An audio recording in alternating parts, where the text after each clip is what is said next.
Hey guys, my name is Yashish Vijay Kumar. I'm a part of the ECDE Foundation, where we believe every kid deserves an education.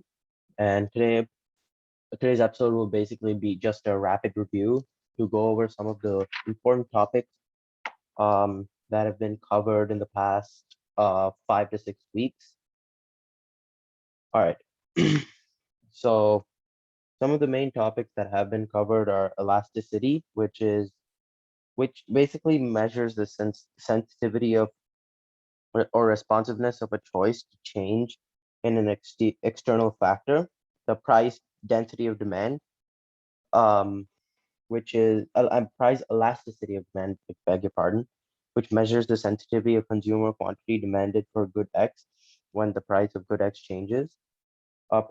The price elasticity formula, I gave it in, I think, my fourth video. You want to check that out before this one.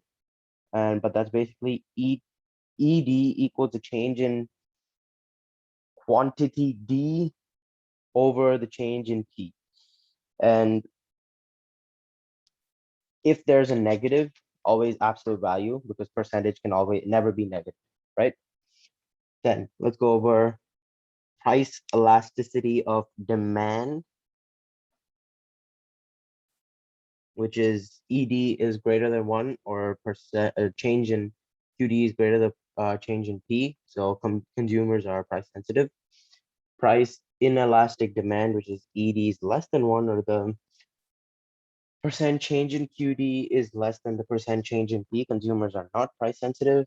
Inelastic demands, ED is equal to 1, which means the change in QD, percent change in QD is equal to the percent change in P.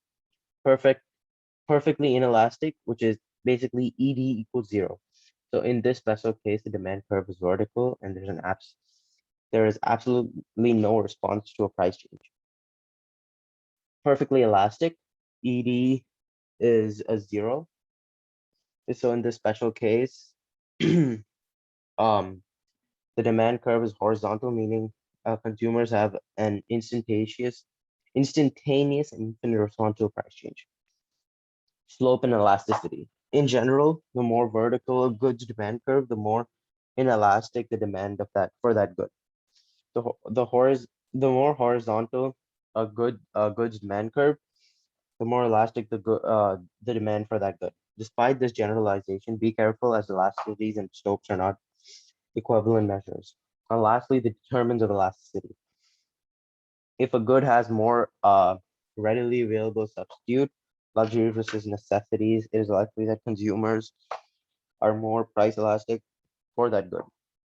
If a high proportion of a consumer's income is devoted to a particular good, consumers are generally more price elastic for that good. When consumers have more time to adjust to price change, the response is usually more elastic. So this was a short review video. I'll definitely have a quiz ready in my next video, which is basically gonna just go over some of the basics I covered. Before the quiz, I'm definitely gonna go over quite a bit of content. So it I recommend paying attention, because the main thing I'm going to go over is the microeconomic policy and application of elasticity, um, trade barriers, and consumer choice. So it's going to be quite a big lesson. So I'll see you next week for that lesson. So until then, take care.